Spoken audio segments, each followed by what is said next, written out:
Deep in the shadows, I know it's hard to put one foot in front of the other.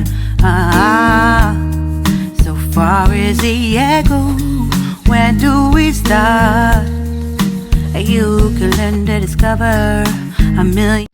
So hello, good afternoon. So another gardening episode this afternoon, and this time I'm going to repot this giant pothos kasi gumagapang na sila yan oh. So I have to repot them and put a pole so pwede silang makagapang. So ngayon we have to get ready of the pot where I'm going to ngayon, i-ready na natin yung paso na pagtataniman natin at saka yung kahoy na kanilang gagapangan. So, here with me is Clintoy. He's going to help me get ready of everything.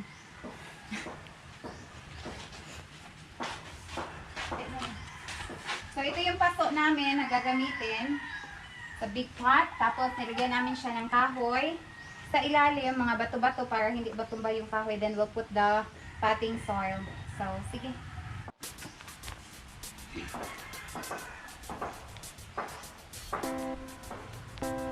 Di ka nito saan ka sa kamidong niya. Butang na ito ato.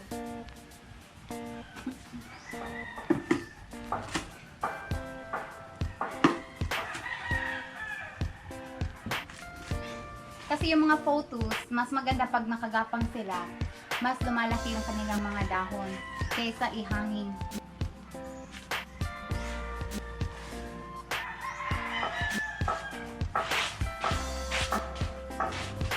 So, ito yung ating photos. Our paso is ready and the kahoy. So, start na tayo. Ready siya. So, yung mga photos, they don't like full sun, yung direct sunlight as much as possible. Try to put your photos in an area where there's it's partially shaded o yung hindi masyadong mainit.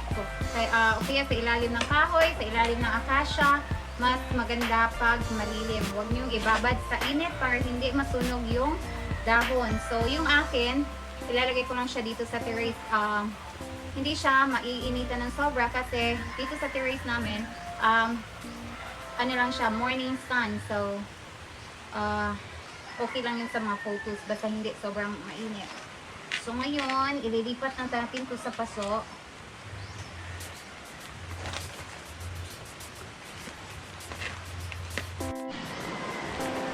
So, ano siya?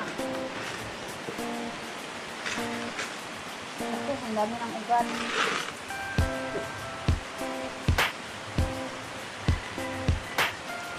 So, nilagay na natin yung isa. There you go.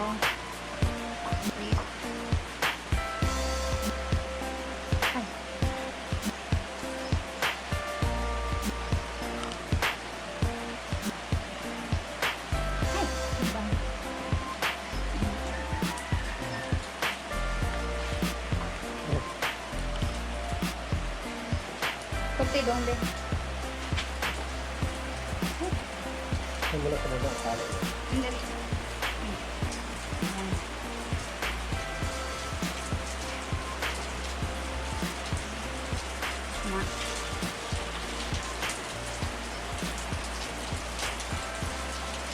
So let's use a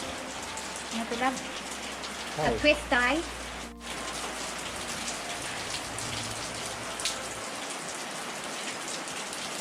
So yung dahon niya pababa kasi ano yan siya para siya nakahang lang sa paso kanina.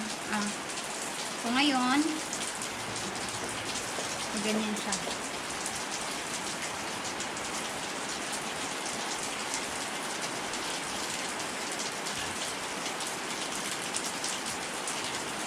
There you go. And then,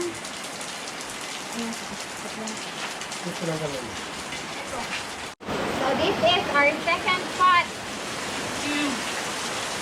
Dami na niyang ugat. Ano yung ugat niya? Yeah. Grabe. Ano mo na mahal ha? So,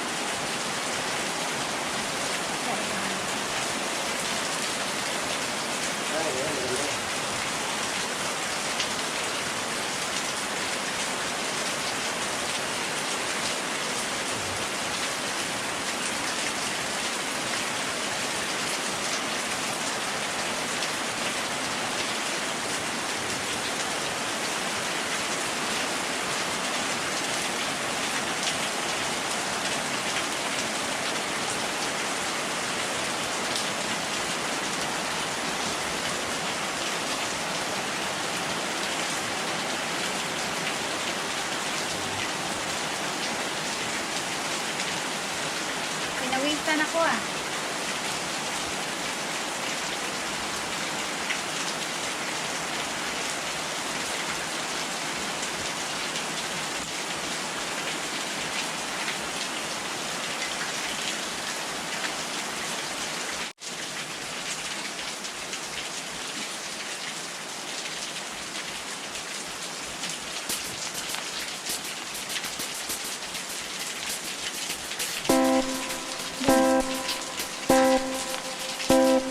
Actually,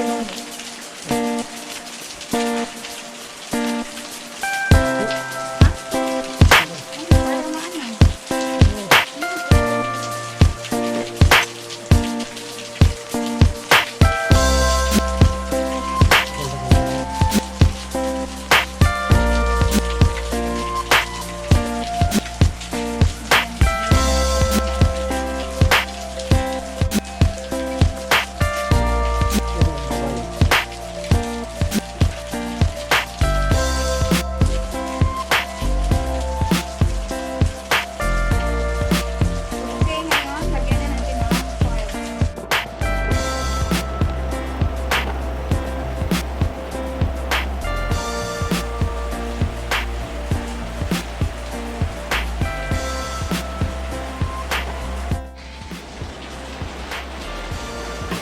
So ngayon, diligan na natin. Sige. Ito ang isa, oh. Kita yung iba.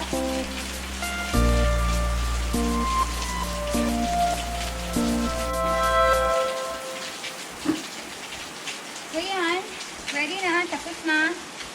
So itong mga dahon niya pababa kasi nakahangin siya kanina sa paso.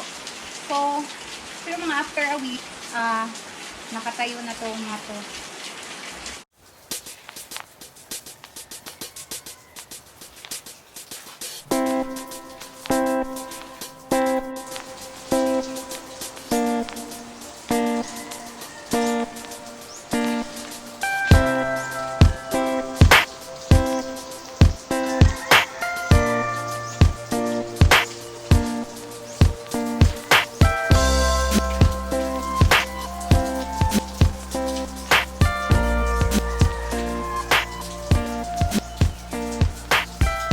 So, tapos na natin i-repot ang ating Giant Pothos. So, hopefully, magiging mas maganda pa siya dito sa bago niyang lugar. At ngayon na mayroon na siyang gapangan, excited na ako. I can't wait until it reaches the top. So, hopefully, it won't take that long. Ayoko, hindi na ako makapaghintay. So, ayan siya. Ang ganda-ganda niya kasi dati nandun lang siya sa baba, nasa paso. Kaya, pag busy ako sa mga bata, hindi ko siya nakikita lagi. Kaya I decided to transfer it here sa terrace namin para everyday pagising ko, nakikita ko siya kaagad. So I have here also the small one. Actually, pag ito din, nilagay ko siya sa malaking paso, lalaki din yung kanyang mga dahon. But since I just put it in a very small ceramic pot, like ganito lang siya, very cute. Para siya mga mini-mini na dahon. So, kung gusto niyo ng mas malaking dahon, lagyan niyo siya ng kapangan. Tsaka mas malaking paso. Okay, so that's it for this afternoon. And don't forget to subscribe. I'll see you guys around. Okay, bye. Bye-bye.